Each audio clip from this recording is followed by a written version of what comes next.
Get ready to strap in. It's going to be a heck of a ride. It's like drinking from a fire hose. Never a dull moment, but yes, you'll hear the stories you won't hear anywhere else, and we appreciate you being here with us for them today. I'm Justin Barclay.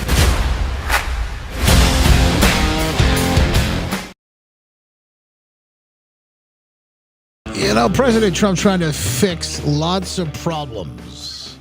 And in the first 6 months, he's gotten a lot done. But none of it matters. None of it holds unless we fix just one single. Now they all matter together. Don't hear what I'm not saying here. But at the same time, if we do not fix the way our elections are run, the safety, the security, the integrity around it all, then none of it matters. Because the next time around, somebody else will come in and undo it all. In fact, that's starting here with the midterms in 2026. It's very important because if we don't get these elections secure, if we don't maintain the transparency, the accountability around it all, then the Democrats win. They're back in office in Congress, and they can start impeachment proceedings and start to tear down everything that President Trump has been up to. So all of that is why we set the scene here. By the way, we've got some big breaking news. We're going to get through some of those updates. Pat Colbeck, former Michigan State Senator, he's been in this fight over the years, and want to make sure we brought you back on because I've seen some big things happening and want to give you a chance because people are very concerned. It's another big, I said this earlier, but there's a bunch of these like spokes of the wheels of the platform policies of what got President Trump elected. Any number of them would have been like enough to do the job, each of them all together, making America healthy again, and some of these, all of that, and by their own, but you put them all together, and I think folks really want to make sure they stay updated on all of them, and that's where we are here with election integrity. So welcome in, Pat, and I know you got breaking news. You got some big things that are going on right now as we speak. Well, first of all, I want to echo what you said at the beginning. The reason why I and so many other what I call meddling kids are focused on election integrity is because that is our voice. And if you want your voice to matter on key issues like abortion, the budget, the border, whatever it may be, you need to make sure that that voice is preserved, secured, and respected by the people that are making policy decisions supposedly on our behalf. So that's why I'm so focused on this particular topic. And you're alluding to some breaking news that's going to be coming out here. There's all these meddling kids been waiting for the ultimate kerplunk stick on all the election fraud, and that's going to be exposed all at once. And we get the investigation in 2020, all that good stuff. And it's just coming out in drips and drips and drips. So I'm telling you today, from my sources, there's something big that's happening in DC. It may leak out today, but most likely it's going to hit the news cycle next week. It's all the efforts that everybody's been working on to go off and expose what's really happening in our elections. It looks like it's about to pop in a very, very big way. But stay tuned. We'll see how it unfurls, if you will. I love hearing that, but at the same time, I know there are people listening going, I'm frustrated. I just want to see action here. I know. Hey, I've been doing this for 5 years, and for the first 3 years with zero compensation on it. So I'm getting very impatient because I'm one of those folks that's not getting any younger here. And since I liquidated all my assets to run for, or all the retirement assets to run for office, I'm anxious to get back into a position where I can actually, restock those coffers. And election integrity is not it. But without election integrity, my future is not secure. Your future is not secure. Nobody else's future is secure. So we got to batten down the hatches first. So yes, I'm very anxious to get this nailed down, but you got to do it right, or else it's a house of cards that's just going to fall back on us. Hey, let's start with the latest that's come out in the last week or so. By the way, this is a lot of stuff we've known for a while, but we got smoking gun evidence found in burn bags in secret rooms at the FBI. I mean, you couldn't write this, how crazy some of this stuff is. But it's true that Hillary Clinton and some of the folks, Obama, Clapper, Brennan, Comey, all these people that sat around together in the White House at one point and cooked up the scenario essentially to attempt a coup on President Trump after he was elected, but even before, as he campaigned as the nominee. This was election. This was a threat to our election integrity, threat to democracy, whatever they like to talk about that all the time. This is exactly what they accuse others of doing, and it happened in real time. We've got the evidence. The documents are coming out, and to your point is, as we look at some of these things and start to get the truth about this, what do you make of some of these big stories? Well, it's been pitched as a grand conspiracy, and the way I frame it is that on one side of the equation, you've got President Trump. What's his tagline for his campaign? It's "Make America Great Again." On the other side of the equation, what do you have? You have Mr. We're 5 days away from fundamental transformation of America. Well, that's what they set out to do. And what we're seeing right now, and why you're seeing so much conflict between the folks behind that coup that you're referencing and Donald Trump, is because he is hitting the reset button on all the garbage that they've injected into our country when they started that fundamental transformation. That's really kind of how it frames it for me. It's the fundamental transformation of America versus Make America Great Again. And I am unashamedly part of the Make America Great Again faction, if you will. This is, I don't think it's ever been more clear of what we're up against. The accountability, how we're starting to get this information. This, I think, is just the first part of it. Is the American public has to be made aware. We've known this, but it's pockets of people. Small numbers have known this. Now we've got the actual evidence and documentation. That's a whole nother piece of this. Yeah. But But the keep in mind, broader public needs to know that this happened. yeah, they've been deliberately making sure that we couldn't get the word out to people. Like you said, we've had this information for quite some time. It's just been difficult broadening the audience of people that would actually be able to hear it. And they had an organization called the Election Integrity Partnership that was essentially a ministry of truth for election topics.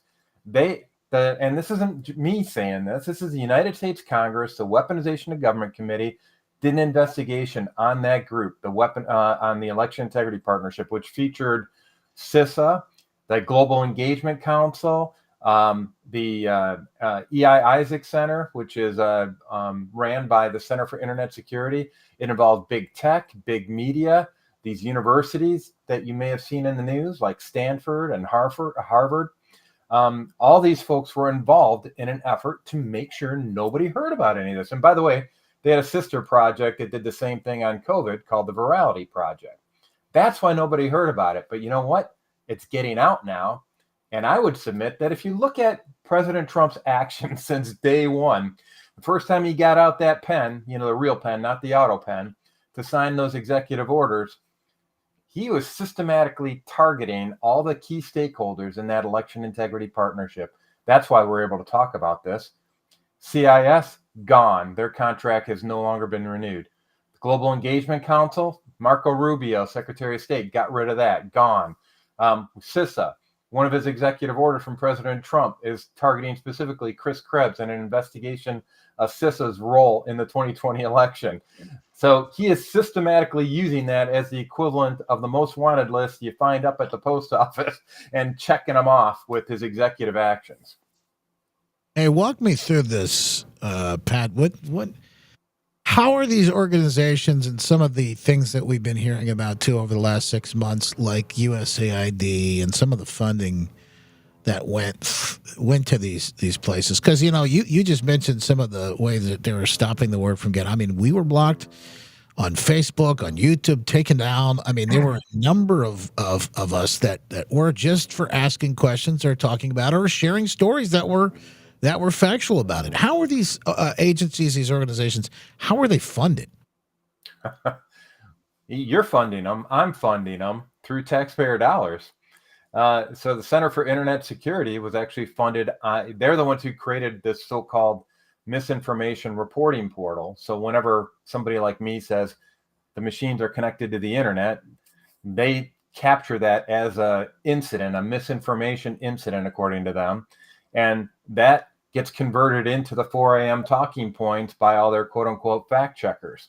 And so that money came from federal tax dollars funding CISA and Department of Homeland Security, who in turn contracted out with this NGO, this non-government organization called the Center for Internet Security. And those guys were the ones running the misinformation reportal, and they would coordinate all the communications with all the other entities in that stakeholder group for the Election Integrity Partnership. And so like big tech, big media, all those guys, that's where this all came down. And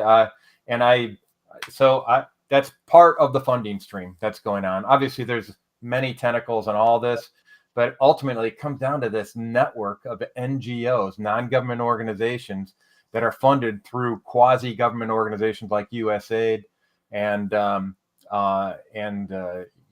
that's where a lot of this money comes from. There's a really good website if you want to tap into the funding sources and political disposition of all these NGOs. It's called influencewatch.org.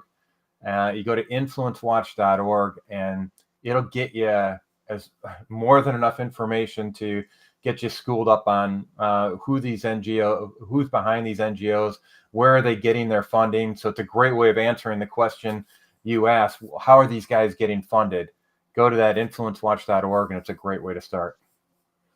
Pat, you had posted something about CISA just the other day on your feed over on X. By the way, always a good follow. PJ Colbeck over there for the latest. Whenever the news breaks, you're going to hear it and end up from Pat. But this goes along with what you were just talking about. Yeah. And they're the cyber side of things. This ties into another story, which I think is kind of interesting. Where was this? They're trying to use paper ballots. Arkansas. Yeah. And there's something wild happening out in Arkansas. We'll talk about that coming up here in just a little bit. But to me, the easiest way to write things at this point, I think you could do a couple of simple things, and maybe you could add to this. But look, I'd love to see paper ballots in small precincts. Decentralize all of this. You can count them and get it all done in one single day. It's your neighbors that are taking part in this. Maybe you're even involved in it. It's easier to watch. Then all of that, by the way, no use of any machines of any sort need to be used there. Then when you're done collecting all that, those things can be easily tracked. Maybe you put serial numbers. I've heard all kinds of things like that as ideas that would help keep things. I would even go as far as to say we could have an election day where we all get a day off and we go vote together. I don't care. I just want to see this. I want to see the influence out of this. I want to see the centralized. Well, what makes it so easy to just unplug everything. I think that's the easiest way to do it. But you tell me, what am I missing here? No, I think you're on the right track. I mean, hand counts of paper ballots is where we need to be. The idea of a single election day is where we need to be. And anything beyond that has been designed, frankly, to push more and more opaqueness into our election processes. When you think about it, mail-in ballots, there's a lot of third parties involved in those transactions that you don't see. When you think about electronic voting systems, you don't get to peek behind the curtain of those tabulators and see how they're actually tabulating the votes. When you do, you get somebody like Jonathan Brader at the Michigan Bureau of Elections that goes off and files a criminal referral to get you removed from office, even if you're a clerk. Didn't we just have some testimony from him? He just admitted something big the other day, didn't he? Oh, yeah. He just perjured himself. Yeah, by my count, comparing the testimonies, there's at least 7 counts of perjury. So Jonathan Brader is Michigan Bureau of Elections. He actually decided to target the clerk of Adams Township, Stephanie Scott, great clerk, except that she was asking inconvenient questions for Jonathan Brader, like, why is it that the number of test ballots doesn't change even though the number of ballot measures changes from election to election? She started asking about internet connectivity and the machines being connected to the internet. Well, Jonathan Brader didn't like that and took steps to actually have her removed from office, even though by state law, only the governor can remove a clerk from office, and that didn't happen. And so what he did is got her removed from office, and then later, because she brought in a forensic expert to examine the machines, they decided to press criminal charges against her, against um, attorney Stephanie Lambert, also Matt DePerno, I think, was involved in that as well. And it was a whole rigmarole. So in the grand jury testimony of Jonathan Brader regarding, that led to the indictment against DePerno and Lambert and Scott, Brader was very confident in his assertions that everything he was doing was by the book and just enforcing the law. But recently, out in Hillsdale County, in the actual pretrial hearing related to those indictments that came out of the grand jury, Brader was exposed to something that he wasn't exposed to in the grand jury testimony.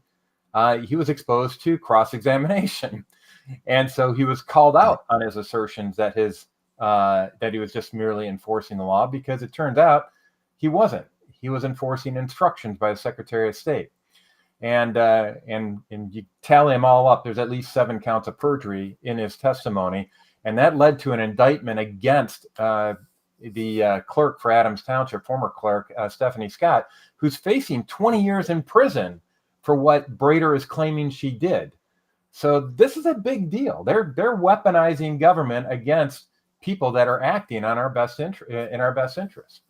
And it proves also that Benson and what she was doing behind the scenes, again, breaking the law once again. And what's wild is in this state, and I know you've been up close and personal with it in Arizona too, but they're trying to run the same playbook here again in Michigan, as Secretary of State Jocelyn Benson will oversee her own election as governor. And that, to me, I don't think it could get any more. You see, there should never be an appearance plan. Yeah.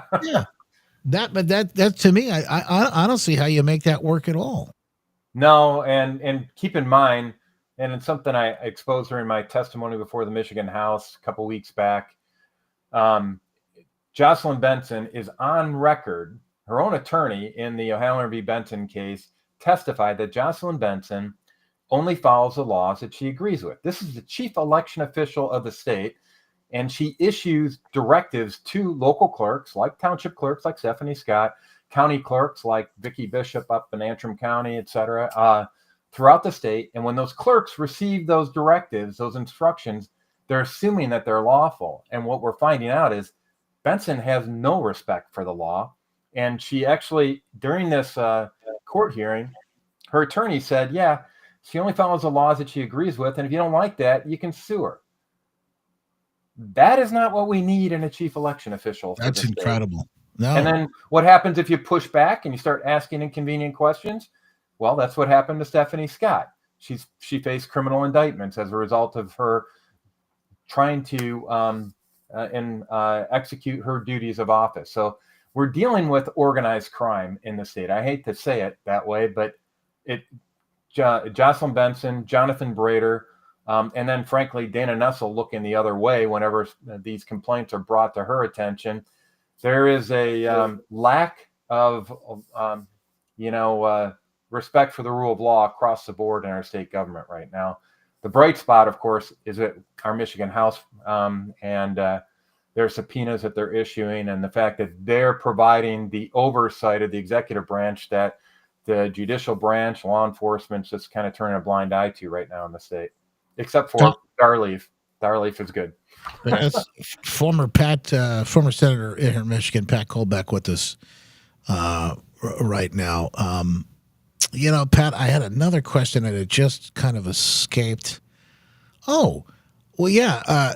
She's broken the law all these times, Michigan Secretary of State. Is there any investigation from the federal? Because we've been hearing about some of this that might take place. Yeah. And I know they're looking at some of the issues that she's got. What are they talking about? I know behind the scenes, maybe you're even privy to more. But how do they come in as a federal government and really dig in? And can they do that with her? Yeah, they can. And frankly, we tried at the state level to get some criminal investigations going. And we were told, talk to the hand by Dana Nessel. Remember, we filed some criminal complaints against Dominion CEO John Polis for perjury during his testimony before the Michigan Senate, and then called for investigation of that, and that was ignored effectively by Dana Nessel. Technically, after 5 days, she said she performed a thorough review of our 51-page complaint.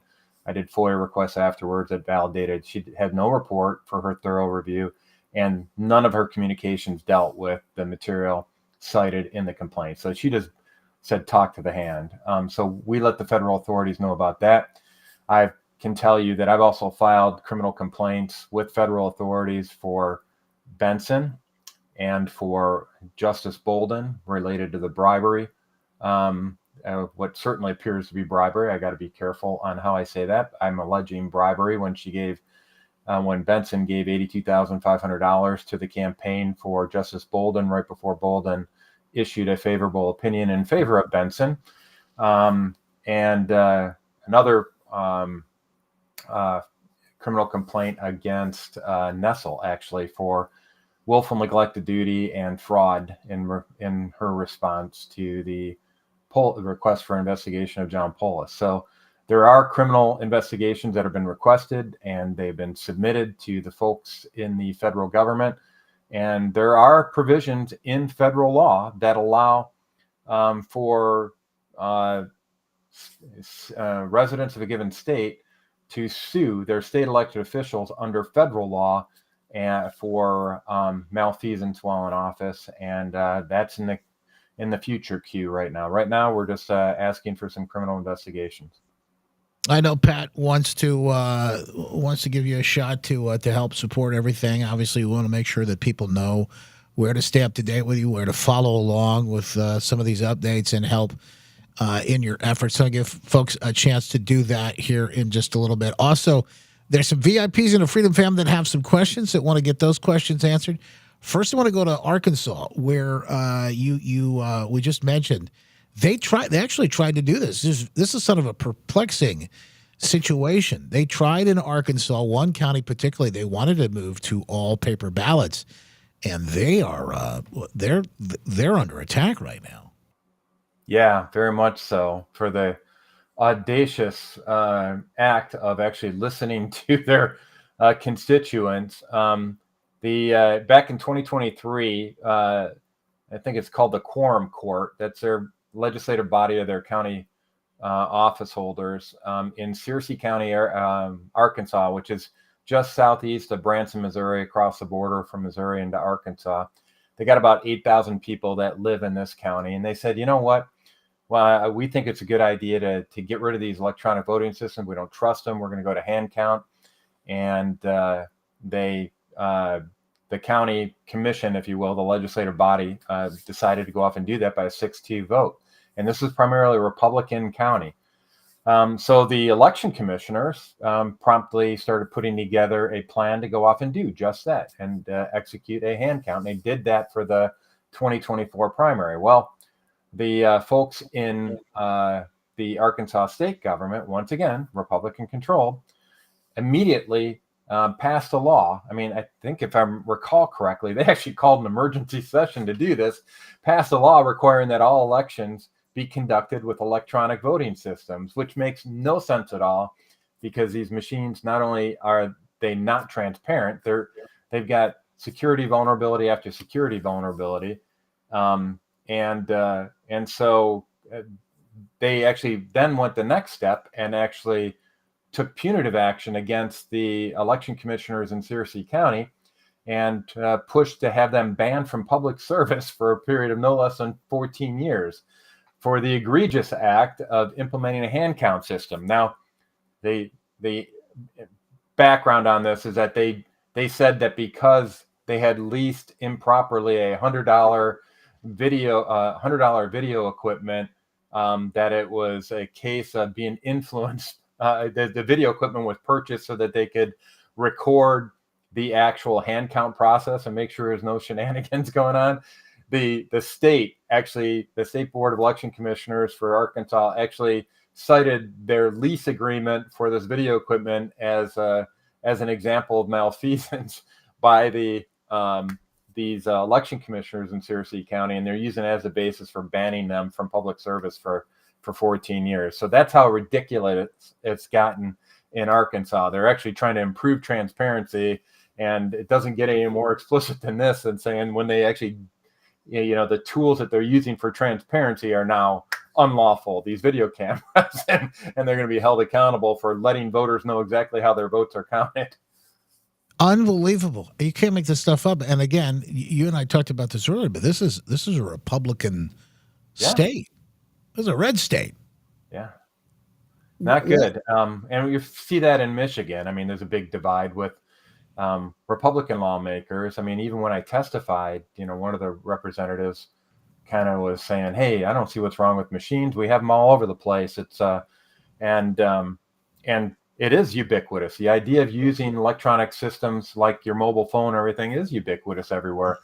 But what people don't realize are the security vulnerabilities associated with that. Now, that I'm a certified Microsoft small business specialist, and unfortunately, once you're red pilled on these technologies and you understand how they're used, and more importantly, how they can be misused, you don't get as comfortable with running elections that decide who the leader of the free world is going to be when using these machines. You need transparency, and these electronic voting systems provide zero transparency. We keep an eye on this story as it continues to develop. And again, Pat mentioned big news coming this next week. Looking forward to hearing some of that, Pat, in the days ahead. We'll keep an eye on that, too. Anything else that you think that we ought to know about before I get the questions, or anything that's top of mind for you? Well, everybody wants the orange jumpsuits, right? They want the indictment. And I'm going to echo something folks like Dan Bongino and others have been saying. Please be patient. It's been 6 months. The biggest cesspool in the federal government, arguably, was the Department of Justice. And that is slowly getting cleaned out. It's not 100% clean, but it's getting clean enough that we can start toying around with what the president called for, a special prosecutor. We're starting to get to that point. Same thing with the FBI.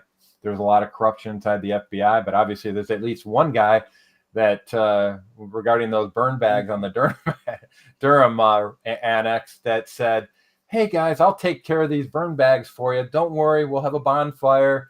You guys go have fun celebrating your attempted coup, and I'll take care of things for you." And obviously, he just put them in a closet and left them there without burning them. So there are some good guys still left in these organizations, and now they're getting an opportunity to shine. They're getting an opportunity to be whistleblowers without being punished. And I just ask you to be patient on that front. Yeah, I have to work on that on a daily basis too. But I do. There is a part of me that feels like, okay, patience. That Rome wasn't built in a day, and America wasn't destroyed in a day either. They're trying their best, so we've got to fight back. It's going to take time. Yeah. And I know in this day and age we want to see instant results, but there's a lot of stuff we can't see happening behind the scenes. I can say with 100% certainty is that there are a lot of wheels in motion, and they're all headed in the right direction. Mm-hmm. And I would submit that I've had the privilege of getting certain information to some very high-ranking officials in Washington, D.C., and I have seen at least half of the numerous actions that I've requested executed and implemented. So they are moving. And I will also assert to you that there's a reason why Trump has his mugshot on the outside of the Oval Office. He has not forgotten what these guys have done. Yeah. He also knows that once he gets out of office, if he doesn't fix this now and hold these people accountable now, they're going to go after him like the Dickens after he gets out of office. Not just him, but his whole family. That's right. So trust me, he's motivated. He's got an incentive to make sure that we clean up this swamp once and for all. Questions for Pat. We're going to go to some of the VIP Freedom Fam. Just $7 a month to join, by the way. Skip the fancy coffee. Join us inside. You get to be a part of great conversations that happen like this. And we have folks, newsmakers on. You get to ask the questions that matter and get your answers. Andrew Stuff has a question for you. I think I know the answer to this. But he wants to know, would you ever consider running for office again? Running from office? Yeah. No. Number one thing is I got to be called. I mean, when Angie and I decided to run for Michigan State Senate, it was definitely very clear message from God to say, get off your keister and run for office. When we ran for governor, we were feeling a similar call. I'm not feeling any of those other calls right now. And frankly, God hasn't opened up any doors to help make that happen, particularly from a funding perspective. I mean, I just started off the top of the hour. I'm getting to that retirement age, and we have to find retirement funding. And when you run for office, it's not just about having enough money for campaigns and marketing ads. You need enough money to keep the lights on at home. And we're just not in that position. But I appreciate the thought. Yeah, I think people want to see more folks like you involved. And I can tell you that is if God has called you, He will make He'll a open way. those doors. Absolutely. So don't. By the way, and Pat's called to be where he is right now. So you never know. There may be something else down the road. Terry says we come a long way from there. From there's no internet on our voting machines to where we are now. Thanks to Pat and Mike Lindell for at least the last 5 years and more for your hard work. So he says thank you for that. Yeah, we have. I mean, if you imagine, just kind of consider how far we've come from. No, that's not connected to you. Well, yeah, and where are we now? Yeah, it's been a pretty amazing journey, and it's not just me. I'm just the face of it for a lot of the meddling kids that are working, that are database experts, that are doing FOIA requests, that are pulling all this stuff together. It's just that I started speaking out after the 2020 election on what I saw, and people just started throwing information at me in the fire hose. And I had to package it and get it back out to people. So there's a lot of folks that are working very hard on getting the message out, and a lot of them are listening to you, Justin. So, and frankly, Justin, you're one of those meddling kids, because one of the fronts in this war that we're facing is the information war, and you're providing a mechanism to get that message out. Look, I just feel called. I think we're all doing what we're supposed to do. And by the way, that's how this stuff gets fixed. When we all do what we're called to do, then we can right the ship. We can turn things around. Many parts, one body. That's it. Winter says our precinct consists of no more than 5,000 people in Michigan. Those numbers have been counted previously by hand on paper ballots for decades. Yeah, we could probably do that very easily. There is no reason to be using those machines, he says. Nope. Well, notice one of the things that the Democrats did, one of the first things they did when they got back in power, was increase the size of precincts. So it used to be capped at 2,999. I think now it's up to 5,999, because they want to make it more difficult to do the hand counts. We got to go back to smaller precincts. I mean, no more than 1,000 would be ideal. And precincts are that basic building block of our elections. If you have high integrity precinct results, then you have high integrity roll-ups at the municipal, at the county, at the state level for all your respective races. And they know that, and that's why they're going the exact opposite direction of what we need for integrity. Any updates on Tina Peters? There was a question in here on her earlier out in Colorado. Yeah, Harry the Greek put out an interesting article recently. If you go to nakedtruth.com, and he posited that the federal government is pursuing a designation for Tina Peters as a whistleblower, thereby allowing them to put her under federal protection, witness protection from folks like Jenna Griswold in Colorado. And if that were the case, that would give the federal government an out to pull her out of prison, put her under protective custody effectively, as she awaits her appeal for her sentencing. Right now, she's facing 9 years in prison. She's a 69-year-old Gold Star mother, and who was actually doing her job, much like we were talking about with Stephanie Scott. Tina Peters is, what they did to Tina Peters is what Jocelyn Benson wants to do to Stephanie Scott here in the state of Michigan. Hey, just to clarify, is it nakedtruth.news? Is that his? So scroll down a little bit there. Okay, yeah, there we go. Because I put in nakedtruth.com, and I'm telling you, folks, you don't probably want to Google around on that one. we don't know what might pop up. But I'm trying to do that as we're on the air here and pull this stuff up. And again, that's not what we want to make sure. So this is the story. Can the feds spring Tina Peters? That's the story there. Yeah, and everybody's scrambling for different ways and to get her out because she should not be in prison. I mean, it was. You look at her trial. You look at the jury instructions issued by that judge. It's just, it was really bad. So anyway, we'll see. We'll see where it goes from there. But suffice to say, there are people trying to take every possible avenue they can to get her out of prison. Frankly, if Governor Polis from in Colorado gave her a pardon, that's the fast pass to it. But he's a Democrat, and he's acting on behalf of those that want to keep our elections as opaque as possible. So anyway, that's we want her out. There you have it. And by the way, again, these are some great questions. You opportunity to be able to do that in every podcast that we do and get the Q&A, all of that, plus the secret show prep we send out daily so you can see the stories before we go live. Each and every day, just $7 a month, and you can join for a full year and get a month free. I'll send you a copy of my book, sign it, and we just appreciate your support. I know Pat does too. Pat has, you just mentioned a couple of different websites today. Influence Watch is another one, influencewatch.org. But I know folks want to support you and Mike as well because you guys have been in this fight from, like I said, from day one. What's the best way folks can help support you, whether it's through getting the news out, following you on X, maybe it's donating a few bucks here or there. What's the best way they can help?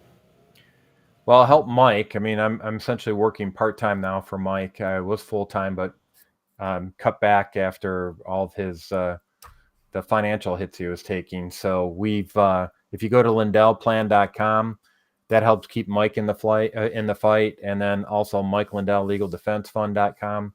So those are a couple different ways you can go off and help him.